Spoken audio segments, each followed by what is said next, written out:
Hello there. It's January 31st, 7/19.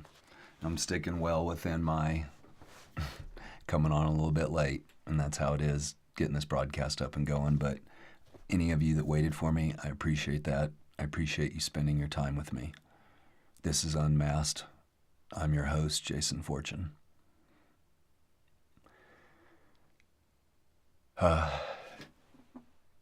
You'll hear me slip up and say this, but this is not a show. This is a circle. This is an extension of the group work that we do in Sage Collective. If you're interested in that, it's sagecollective.care if you feel like looking that up while I'm sitting here talking. Tonight is not about fixing. Tonight is about telling the truth. There's no shame in what I'm going to say. There's no hierarchy in what's getting ready to happen. There is just plain honesty. If you're here, you don't need to perform understanding about this. You only need to be willing to listen, and that is all that I ask.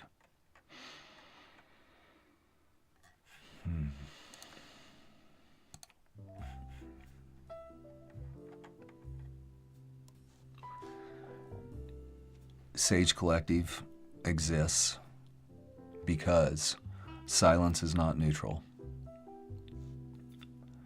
Sage was built for people who were harmed, mislabeled, or rushed past. Group healing, when done ethically, breaks isolation. What we do here on Unmasked and what happens in Sage Collective, it's aligned. So what you see me practicing here and the things that we do, the way that we unmask, the way that we speak, the way we talk, you'll see this when you come on into our ecosphere at Sage Collective. Sage Collective grew for the need for space when people aren't diagnosed into silence or rushed into answers. These are spaces where truth is allowed to emerge slowly and in community.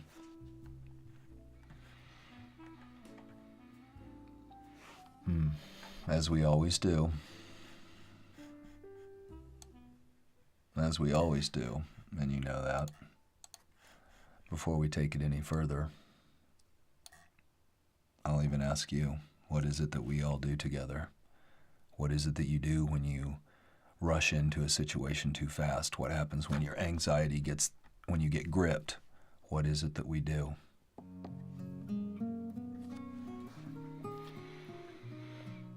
We breathe. Wherever you're at, whatever is holding you, the chair, couch, bed, a stool at your island. Feel where your feet are resting. Feel where your bottom is sitting. And now let's take our first breath. A slow inhale through the nose, filling your lungs up all the way to the top. Hold with me at the top. Now release slowly, like you're blowing out through a straw. When you get to the bottom of this, shake your shoulders out. Shake them out. Now start inhaling again through your nose. Slowly filling yourself all the way up. And as you release, move your jaw around. Let the stress in your jaw go. If you need to rub it with your fingers, go ahead. Now start breathing in through your nose again.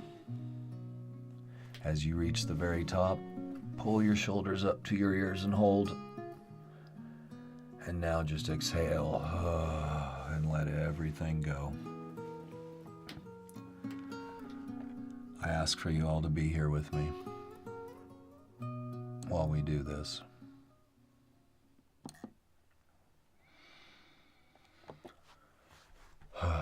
I feel a lot better, so I'm ready. I'm ready to step on into this. This was something that This is a circle, a session, something I've been wanting to talk about for 2 or 3 weeks now. And if you've been paying attention to me, there's been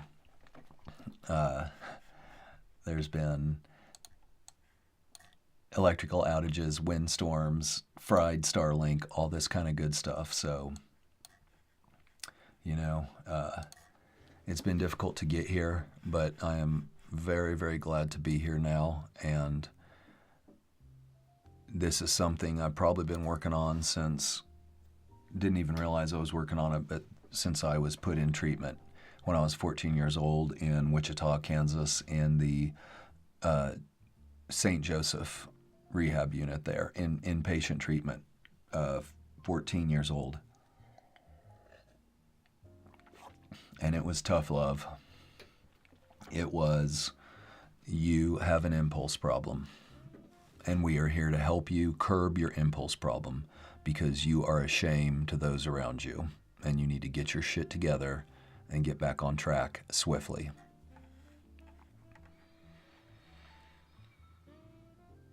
So, tonight's theme is addiction is not the problem, silence is. Let's talk about that for a second. Or let me start out by even saying this as we get going. And like I said, I would like you to keep an open mind as we move through this. And there's comments on YouTube. They're not live and open now, but please comment in there. My producers are watching. People are watching. You will be talked to in the comments, whether you agree or disagree. But for any of you that are out there spending time with me right now, and any of you that are on replay, I appreciate this and where we're getting ready to go. In today's society, we are all taught that alcohol and drugs are the problem. And even there's the joke that says, alcohol and drugs aren't the problem, they're the solution. And you know what? That's laughable and also completely, totally honest. They are the solutions. They are the solution to pain. They are the solution to trauma. They are the solution to being labeled and silenced and thrown away. They're solutions. They are imperfect solutions. They are dangerous as solutions, but they are solutions nonetheless. And until we even start to think about it that way and look at it that way and understand that when we have a family member, a loved one, a friend, an employee, somebody like that that's using, drinking, doing something that is deemed harmful by everybody else, there's something in that they helps them feel better and that they're coping. And am I saying it's right? Am I saying that we need to back off and let them be who they are? No, I'm not actually. But what I am talking about is a free frame in the way that we think about this. People do not use because they are weak. People use because something hurts.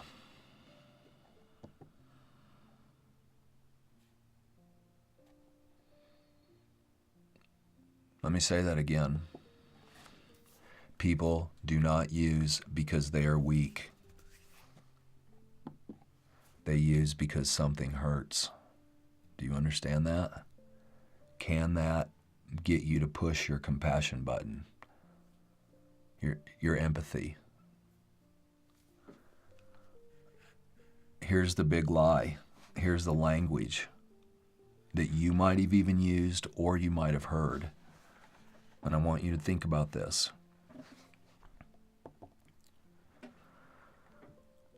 Just stop. Why can't you stop? You need to use willpower, man. Come on, discipline. Power through this.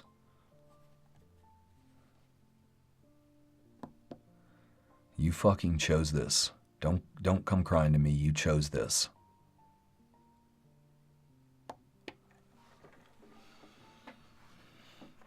You're an addict.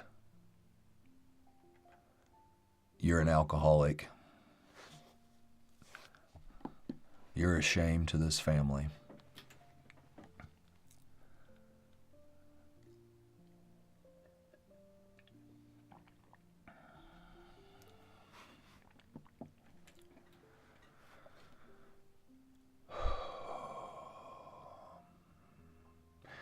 This is a language that frames, this is a moral failure narrative. This is label, I'll label you, therefore I don't have to listen anymore. The label replaces curiosity. He's a drug addict. He has bipolar. She has ADHD. It replaces the curiosity. It replaces the truth. These labels like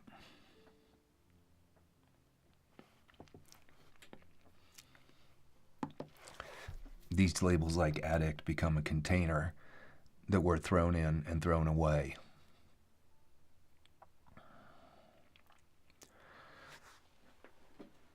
Everything we say goes inside that container. Our history doesn't matter anymore with that label on us. We're just a drug addict. We're just an alcoholic, sex addict, whatever label it is.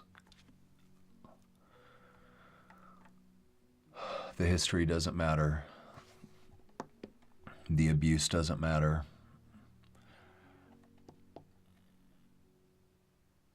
The pain doesn't matter anymore. The only thing that matters is the label. Now you have a label, and with that label comes, the diagnosis, the medical schedule, the therapy appointments. When you're mad, when something happens, oh, you're not mad. You're just, he's bipolar. He's having a hard time. Your feelings get thrown in that container too, that's also thrown away.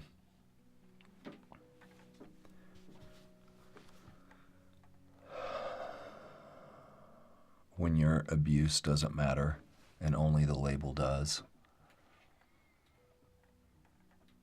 the attention gets redirected away from the abuser. Now stop and listen to me as I say this for a second. The attention has been redirected away from the abuser. There's a focus shift from what happened to what did you do. This becomes a shield. And you know who gets to step behind that shield? The abuser and the conformer and the blocker.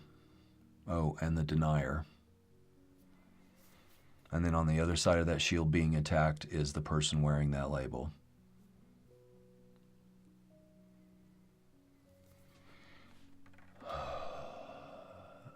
The abusers stay unnamed. The families stay intact. The institutions stay clean. And the survivor carries the blame.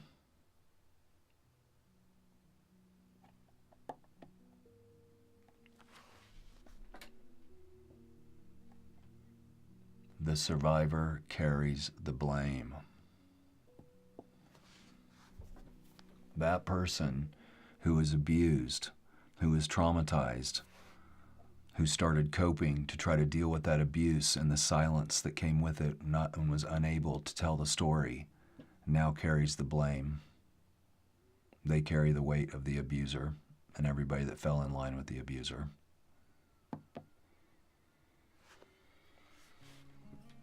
And if you are thinking maybe this isn't you,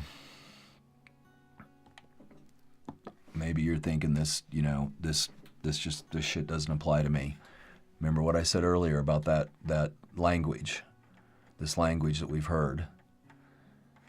Let me find it again real quick. If you just stop. Man, why can't you use more willpower? God damn it, he's always a fuck up. Why does she always fucking do this at family functions?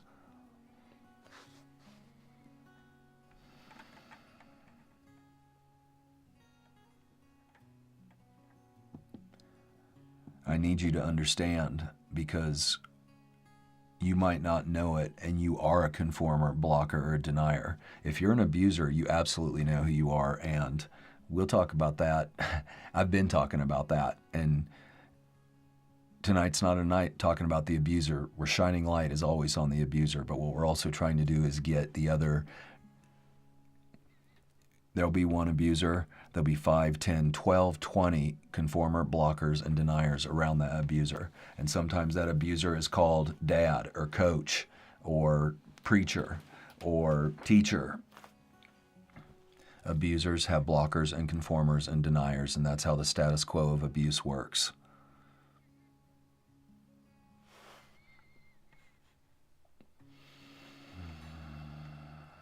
So how are we silenced? How does this work? How does this person who has been hurting and now has been labeled and now has been thrown in the container and tossed into the trash, how does the language look like for them?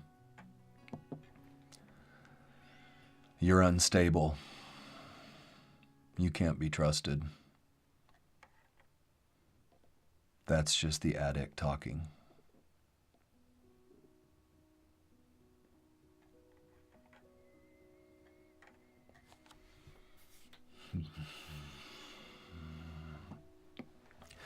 The convenience of silence. This is a convenient package. And if you're feeling guilty right now, or you're feeling moved by this, if you're saying that's me, good. This is okay, and this is what Unmasked is here for. This is why I'm doing this. If we can all understand together what is actually going on, things can start changing. If you can walk into your brother or sister's room or your employee's cubicle, if you can start to understand that people that are hurting, that you have been shitting on, not to be mean, but using that language in your head or towards them, maybe you can look at them a little bit differently and think, man, what happened to them? What happened to them? That is the main question that starts all of this. What happened?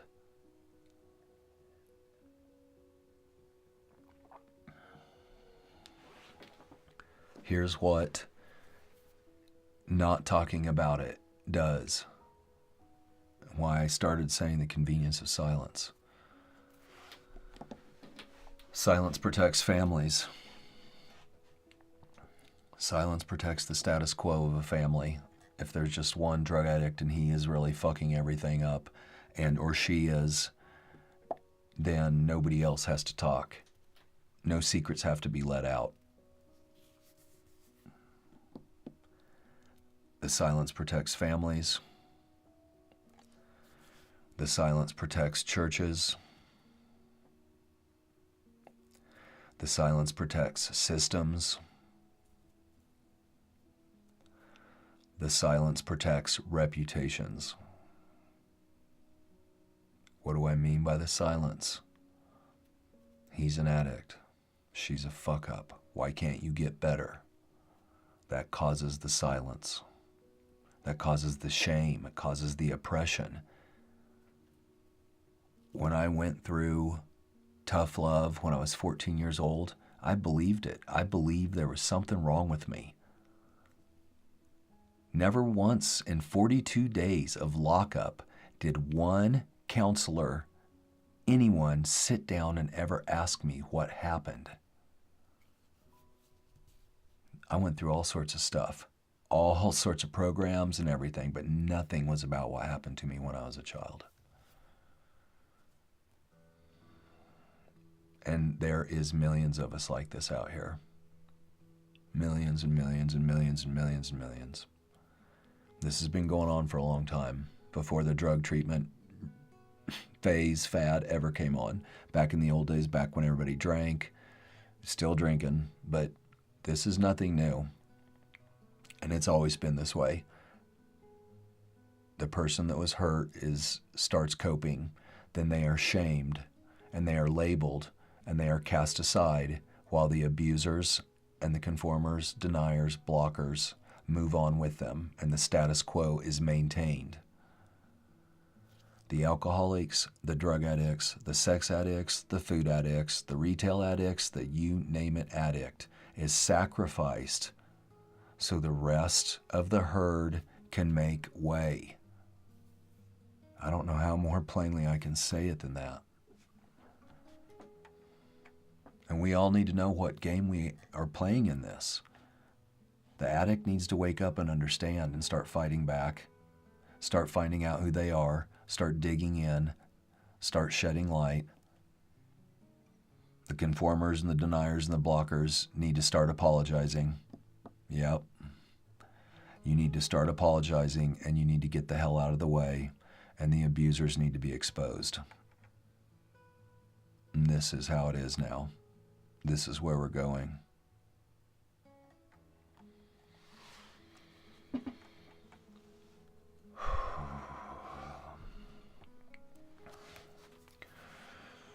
So once we get the label, whatever that label is, and I don't even care, the label could be ADHD, the label could be bipolar, the label could be, I just do not care what the label is, all right?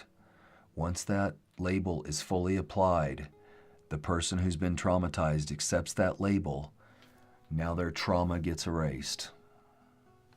It's a new ball game. Their trauma is laundered.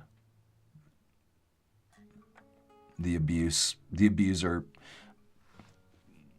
gets to move on because that person's full of shit, man. Do you know who they are? They're an addict. The trauma gets erased, and it's slow and deliberate. The person who's been abused starts acting out more and more. Survival becomes survival leads to the addiction. And coping becomes a defect. That addiction, that coping is now defect. The original wound disappears. What happened to us when we were a child, it doesn't matter anymore.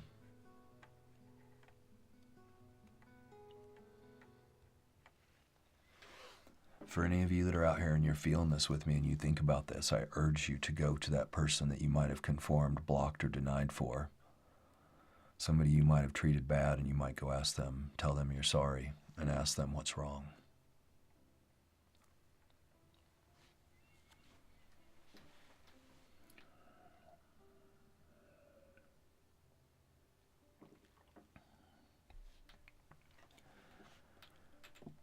Do I even need to ask who benefits from this? Is it not completely obvious by now from everything that I'm saying?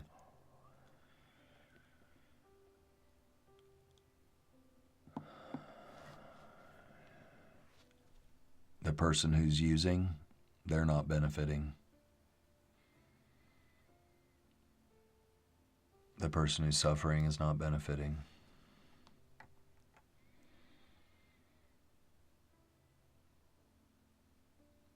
It's the people who never had to answer. They're the ones benefiting. It's the abuser. It's the abuser benefiting.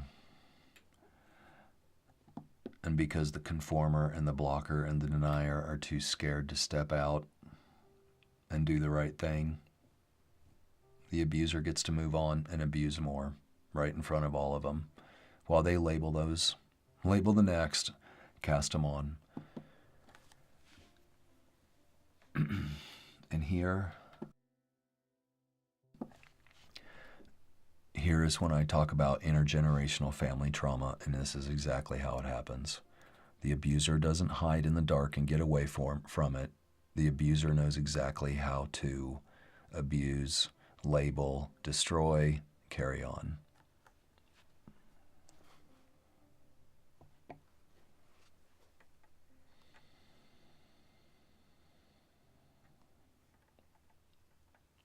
The question is not why the addiction, but why the pain.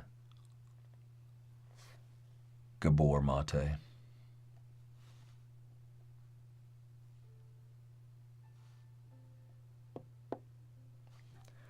The task of therapy is not to fix what is broken, but to listen for what is trying to speak. James Hillman.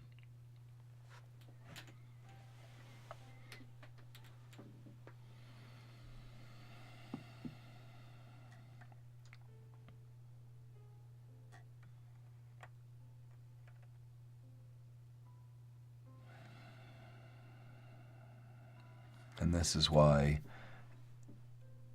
I started Sage Collective with my wife, Carol Ann. Exactly why. Because I needed a place that was safe. I needed a place where people like me with complex PTSD from their childhood could come together, and not just PTSD. Anybody that was like-minded in their healing, I wanted to create spaces where they could come. And I understood physical spaces are hard to create nowadays in this world. But virtual spaces aren't, and they're very easy, and we all have everything in our pocket. So Sage Collective was born, and this healing ecosphere has been being built, and the final touches, the final finishing nails and everything are starting to go into place. Sage is group-based. I come to a grove. They are called groves, our circles and our sessions. I come in and I sit down, about 8 other people, and there's a trained facilitator there that keeps safeguard rails on, that holds space. If you were here when Anissa talked, how she talked about holding space. We'll talk to Karma next Saturday, another founding facilitator at Sage, and she'll talk about holding space.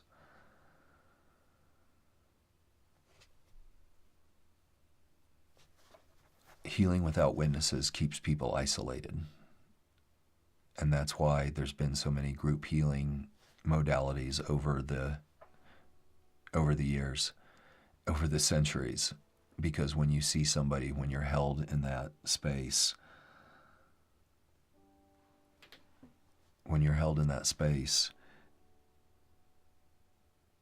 changes happen and healing happens. When you see somebody else that's your story is coming out of their mouth, you change.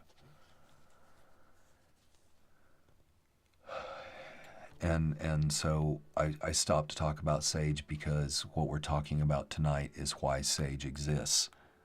If you are out there and you need to be with other people that are like you, and you feel like an outsider, and you've been cast out by your family, and you've been cast out by the church, and you've been cast out by the institutions, not at Sage Collective.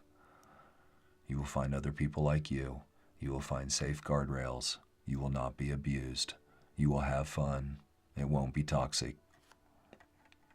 And that's why I did this.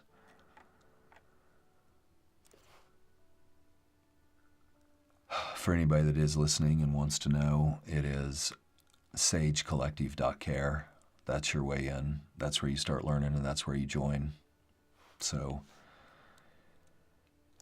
I'm going to seg. We're going to go back to our main topic, but I wanted to stop and talk about and let you know that Sage Collective sponsors Unmasked. These two things are together. I am doing Unmasked to try to reach people out there to say there is a space for you.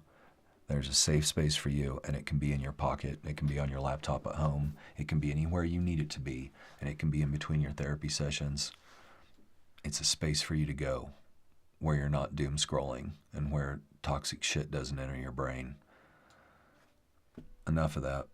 Thank you for letting me talk about that, and we'll come back to that in a little bit. Whew.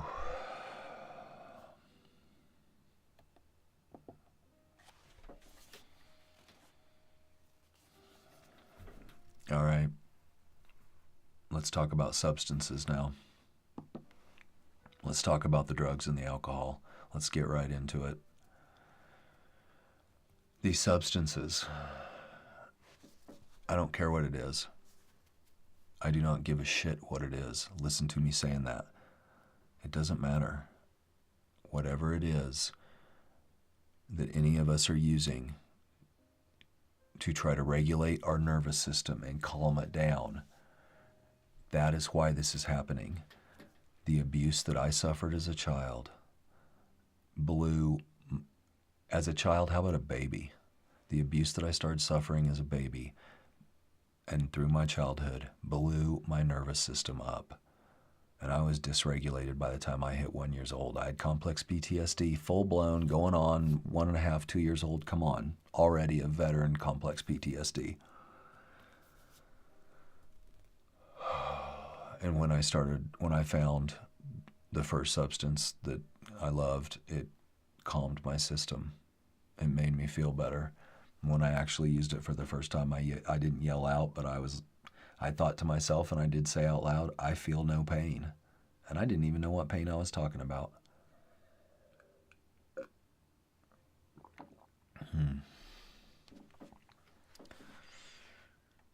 They numbed, they quieted, they slowed the body down. And you know, it's real effective for trauma and complex PTSD and PTSD. Alcohol, great to pour on the nervous system when it's all blown up from lots of trauma and abuse. And let's face it, let me tell you something right now. I am on a 100% track rate with both men and women, but I will say I share my story more with men, and I'm on a 100% track rate for every person I've shared my abuse story with has turned around and shared their abuse story with me. And when I asked them, and now I'm probably about 50, 60, 70% in there, when I asked, have you shared this with anybody? No, just you right now. And the reason that happens is because I get vulnerable and I share, and when I share, I open up that space, and people feel comfortable enough and safe enough to enter that space and tell me that they were abused too.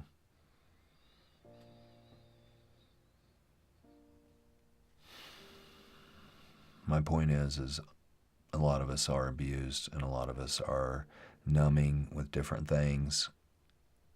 Some of it's just maybe retail shopping and looking for the best deal over and over and over again. Bailing on these emotions and not working with them. That's when the coping starts. That's when all this kind of starts to whisk up and these spirals happen, and the shame spiral of the family and the naming and the labeling and the throwing away. That's how it all starts to happen. If you get out of line, if you bring shame on your tribe, how dare you? We live in a pearl-clutching society. Still to this day, to 2025, 2026, we're all worrying about how we look, how everything is perceived. How does it seem in the church? How does it seem on the sports team? How does it seem in the locker room? I mean, it's just wherever you gather up humans, the conformity starts. The conformity, the labeling, and everything starts. And I'm telling you, this is a very weird, crazy pattern that we've been going through the eons and centuries as humans doing this. The abusers come in, they do something to the kid.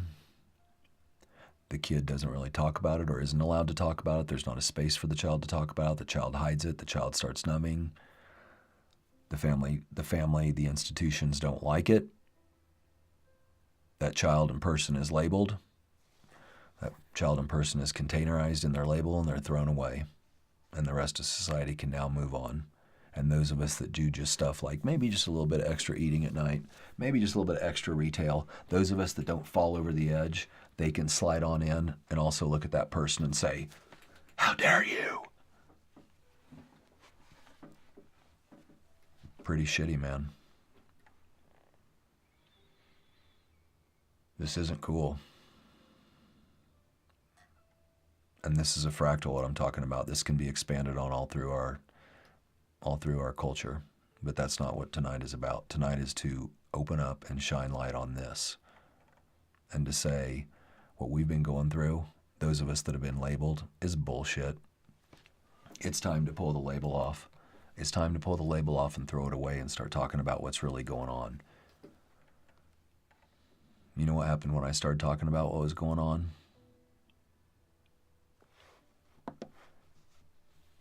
When I started telling my story, when I started aligning with who I was, when I started putting the blame and the shame back on who deserved to carry it,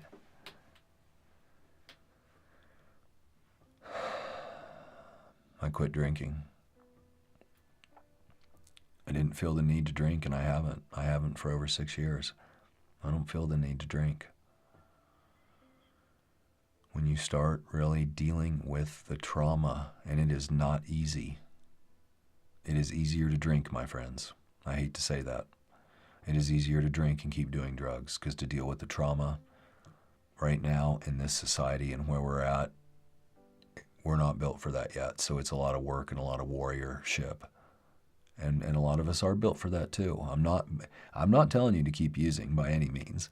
What I'm saying is when you quit using and you start dealing with your trauma and you start realizing who did it to you, it's quite an earthquake.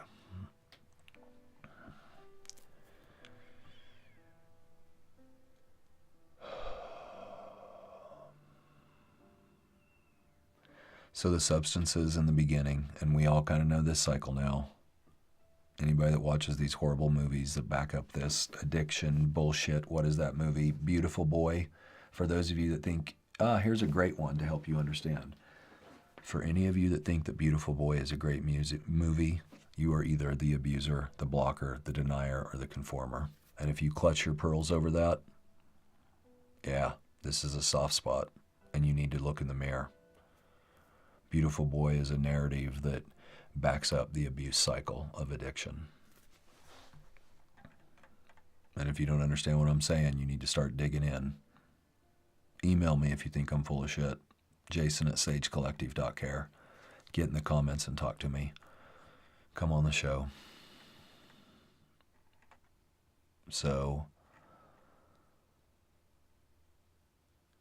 when the substances worked for us, there was quiet, there was relief, confidence, sleep, belonging in sitting with other people that we used, drank with, whatever it was, we found that community with.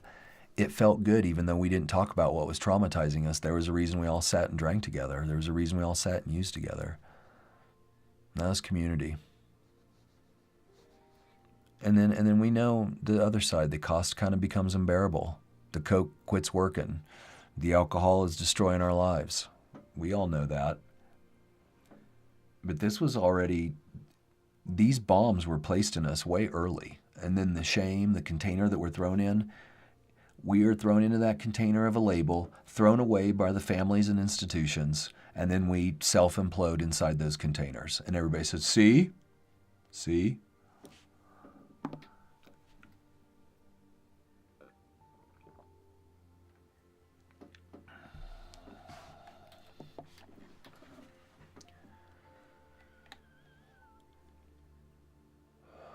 It's 8 o'clock. I'm your host, Jason Fortune, and this is Unmasked. We are talking about tonight the cost of silence when it comes to addiction.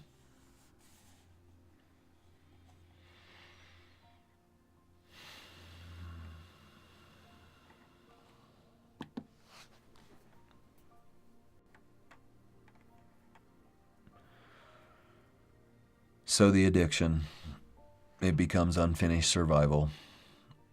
We are trapped. Our body is trying to stay alive. Our nervous system is in a continual loop of fight and flight. Our sleep is blown. Our nervous system is blown. It's hard to hold jobs. It's hard to try to stay within the institutions conforming what they've done to us and oppressed us. And some people do blow up. Some people blow up. They end up being homeless. People talk shit on them too. We look at the homeless people when we drive by them in our cars and we just kind of stare at them and we don't wonder, what in the hell happened?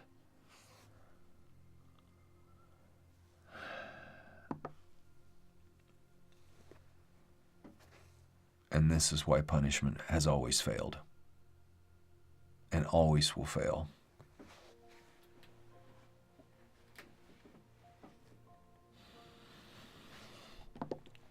This is why shame fails. Shame. You're an addict. Why do you do that? What is wrong with you? It fails. All you're doing is forcing them down farther into their container, throwing more dirt on them. And let's call that container now the coffin. They are buried, and everyone is throwing more dirt on top of them, and there is no way out. There is a way out, and most of us do take that way.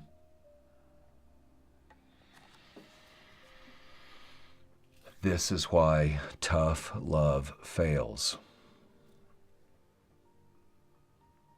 Tough love cannot win. Tough love does not work. Any of you that think it does, you're wrong.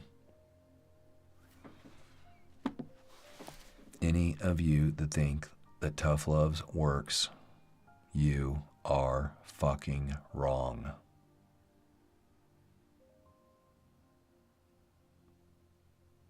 If you are a big proponent of it, you're invited to come on this show. Any of you.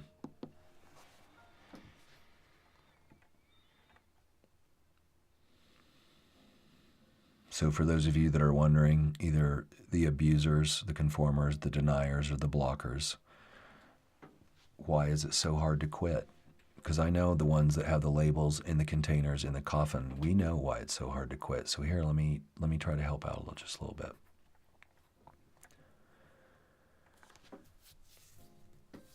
When we try to quit, our nervous system flares up harder.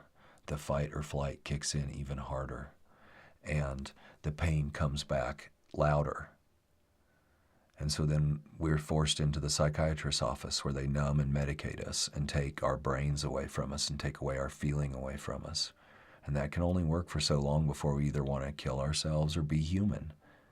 So some kill themselves and some choose to go back to human, and when they choose to quit taking those pills that didn't work, that didn't make anything better ever, we go back to what we were using before to make ourselves feel better.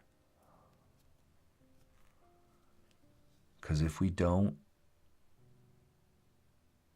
when we are left to just be by ourselves, which is what we do need, but we'll talk about that later, when we are left in our bodies without any numbing, coping agents at all, the memories return. The masks fall off. We're unable to be conformed. The raw reality hits. Our family members, the institutions all start screaming to get back on the pills. You're going fucking crazy, man. Get back on the pills. Because we don't really want to hear it. That's the flip side. We don't want to hear your memories. We don't want you talking about the truth. We don't want you talking about things that make us feel uncomfortable. Please get back on the medication.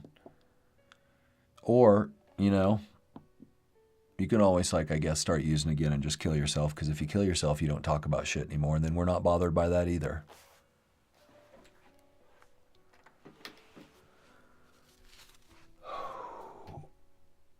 So there's no safe places to quit. There's not. Treatment houses, people don't understand this. When you start quitting, people aren't asking what happened to you. You are full of anxiety, rage. Everything is flooding out of you, and they're just telling you stuff like, oh, you have post-acute withdrawal syndrome. Bullshit. More conforming language.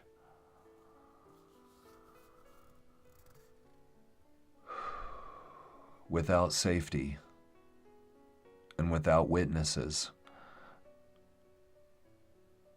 we can't do this. And there's some groups out there where people meet and you are seen, there's safety, there's witnesses, and you're still talking about how to not use.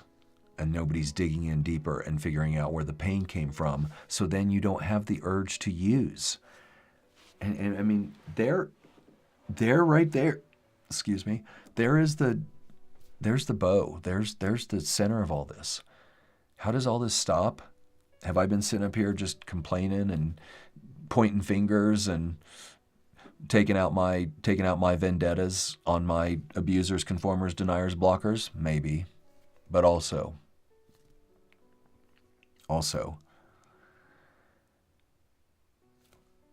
when this person who is hurt is asked what is wrong and they are allowed to start speaking and they are allowed to come out, it is a very long journey. It is not easy. They don't open the door to sunshine, rainbows, and unicorns. It is a long, arduous journey of cutting a lot of people off, rearranging lives, learning how to live again, learning how to walk again, talk again, all those stuff. Learning how to redo everything because we've been sick and toxic and oppressed and thrown in a container, a coffin, and forgotten about. Coming back to life is hard. So when you start asking what happened, this whole problem that we have across the globe starts coming undone. And we have to do that. It's time to let these people that are getting thrown in the coffins, these are intelligent people. The people that are getting thrown in the labels and the coffins of drug addict, alcoholic, ADHD, bipolar, borderline personality disorder, you name it. These are intelligent people and they have been hurt.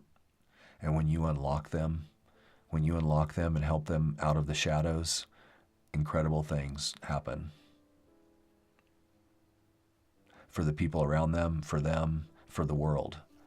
We start reversing this trauma cycle that's going on, and it's simply how we do it. And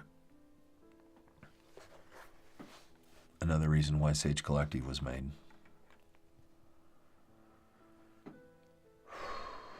Let's slow this down.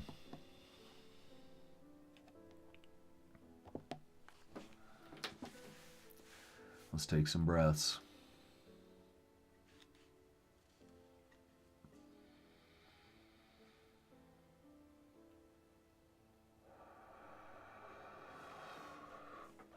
I just want you to sit here and breathe with me and think about everything that I've been saying. Just think about where your part is in all this. Think about what you can do to change this.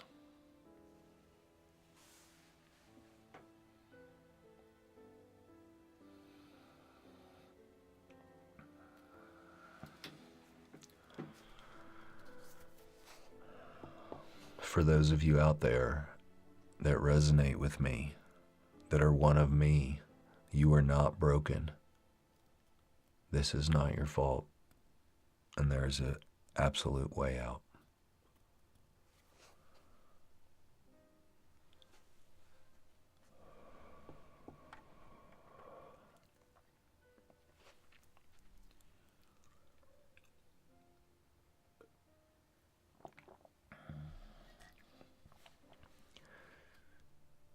I am content to live it all again. And yet again, if it be life to pitch into the frog spawn of a blind man's ditch, a blind man battering blind men, everything that is made of dust and torn.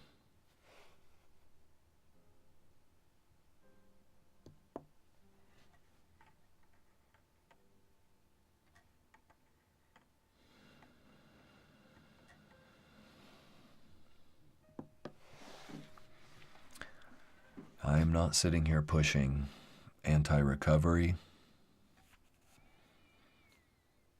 I'm not pro-using.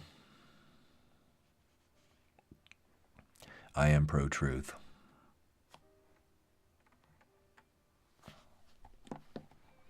I am pro-truth.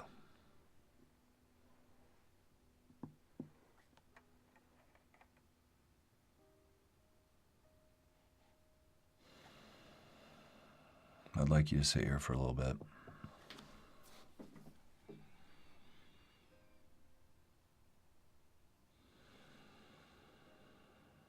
For those of you like me, ask yourself, what did it give me? What was it protecting me from?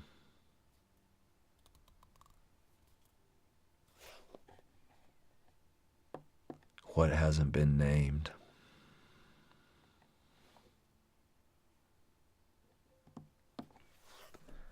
Where has the silence lived in my body?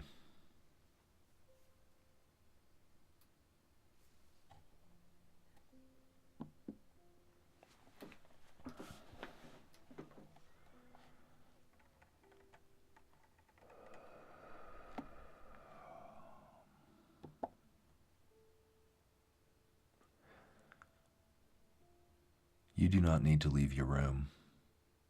Remain sitting at your table and listen. Franz Kafka.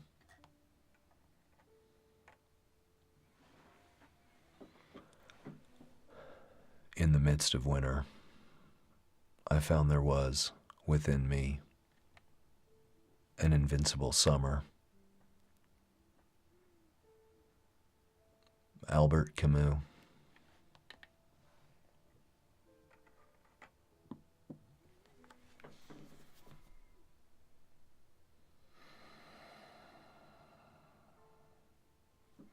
For those of you that have hung with me this far, thank you. There is no more precious a commodity that we have in this world than our time. And you spending yours with me is something, it's sacred. I treat it as sacred. You are in this room with me. I'm doing this for you.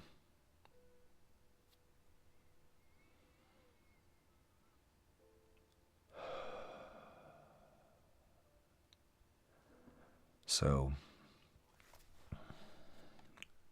Sage Collective, it continues this work we're just now talking about in this community.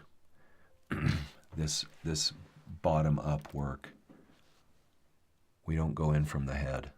We don't go in from up here and try to talk this mind virus thing to try to figure out what was happening down here. We stay down here. The body keeps the score. That's why there's a book written about it. The body keeps the score, you know? This stuff that happened when we were young, and all of us went through it. A lot of us did. And even the ones out here that, there's some of you that might be listening to me right now and you are absolutely hiding what happened to you. And that's okay. That is okay. But that's probably the reason you're jacked, my friend. It's not because you've been fired several times, and it's not because you have a hard time making payments on things, and it's not because of whatever ails you. It's because you're not dealing with what hurt you.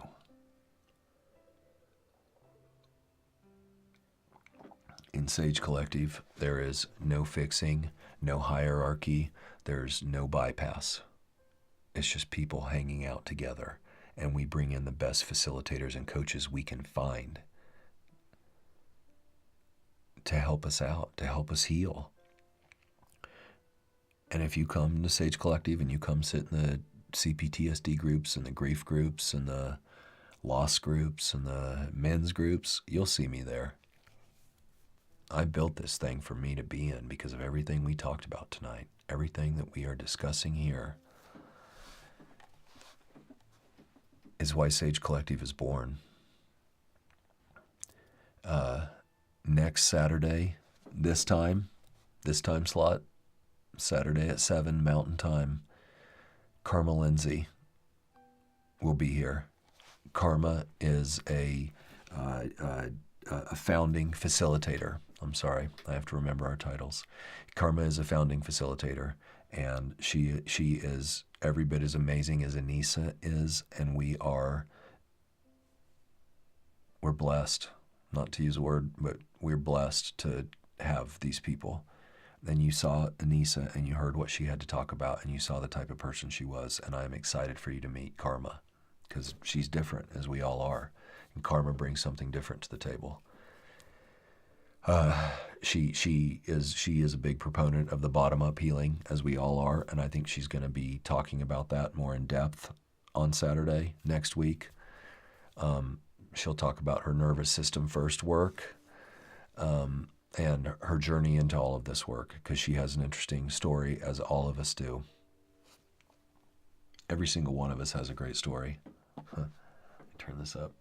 We all have every one of us has a great story. It's not like anybody's better than the rest. I'm just bringing on the healers right now to help highlight what we're doing so people can get a flavor, a taste, a urge to want to join in and be part of this.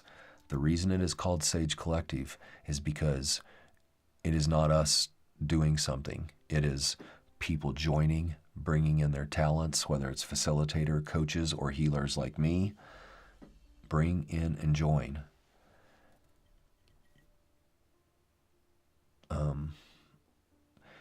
When we talk about groves, they're not just groves happening at Sage Collective. Inside this healing ecosphere, it is just that, an ecosphere. Things are growing inside there, and we're developing a place where everyone can hang out and do stuff, whether that's watch TV together, listen to music, have an open mic night, have video games. I mean, you name it. Have an open DJ night. I mean, you name it. As this ecosphere blows up and keeps growing and growing, not only do we have a bunch of trained healers in our midst to go in and sit in groves and learn and join cohorts later on. There's big sages moving now. There's big plans. We're starting small, but we have a very clear roadmap. The reason this dovetails back and forth is because Sage Collective is the sponsor of Unmasked, and Unmasked was birthed to help more people find healing. And not just in your therapist's office, which there's healing there to be found. I'm not knocking it. What do you do when you walk out of your therapist's office and the door shuts? What happens when you say, okay, I'll see you next week, and now you're by yourself for the rest of the week? And you have your family members who don't understand you, the institutions that don't get you, the work that doesn't get you. This is a place to come to. Sage Collective is a place to come for that. It's a place that you can pull out of your pocket, sit down on a bench, put earbuds in, and you are in the ecosphere. And you're around people you know, and you're around safety, and you can talk about the bullshit of work and how it's affecting your PTSD, and they don't understand it at all, but we do. We get it. The people inside there will get it. The groves will get it. You will get it. So next week at 7 p.m., Karma, 7 p.m. Mountain Standard Time. I really encourage you to be here for this. If you've enjoyed Anissa, if you've enjoyed Noah, you will enjoy Karma.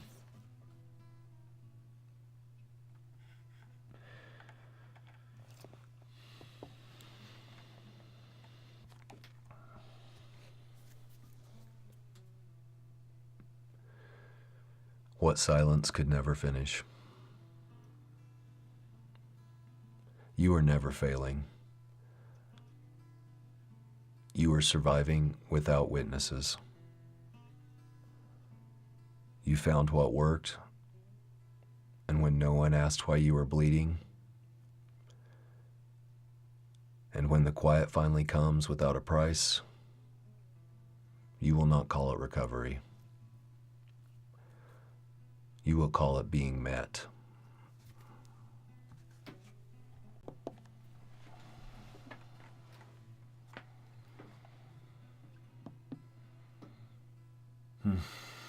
We're right at an hour. We're at an hour. Water's almost gone.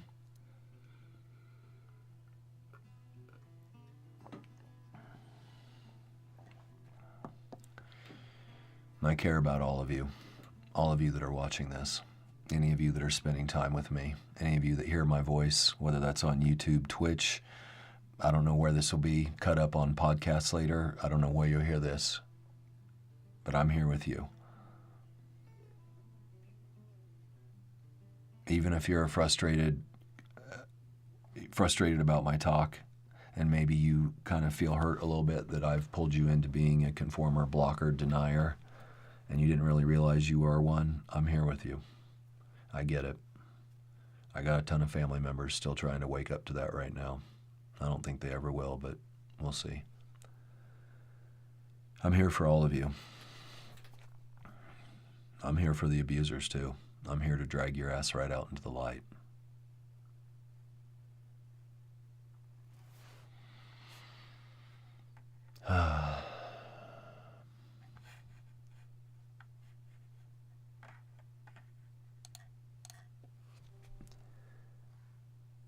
We like this one? Yeah. Yeah, all of you that stuck around, thank you for staying. It takes a lot of courage to move through this. It takes courage for me to get up here and do this. I wish I could show you about the nervous peas or talk to you about the nervous peas I have before these shows start. It's not easy for me. I invite you back to these spaces. If you pay attention, if you kind of watch YouTube, I don't have exactly nailed in hours that I'm always up here yet, but I do put it on YouTube and Twitch before I go up. I put it out on Facebook. There are ways to kind of figure out when I'm going to go online. YouTube's probably the easiest way to find it, but Twitch will give you the bell too. Whenever I go live, there's a bell, and there is always the replay. So if you do, I like the live thing, and I like having you with me live, but I very much appreciate you being here with me on the replay too. So however you see this, thank you. However you are here, thank you. Remember always to breathe. You know what's hard for me? Having complex PTSD, eating, drinking water. So if you're out there and you're like that, remember to drink your water. Remember to eat. Remember to take care of yourself. Remember it's okay to breathe. Sit down and breathe whenever, and anybody that doesn't get it, it doesn't matter. Anybody who doesn't get you, do not rush. Do not move yourself faster. Take care of yourself. Put your needs first.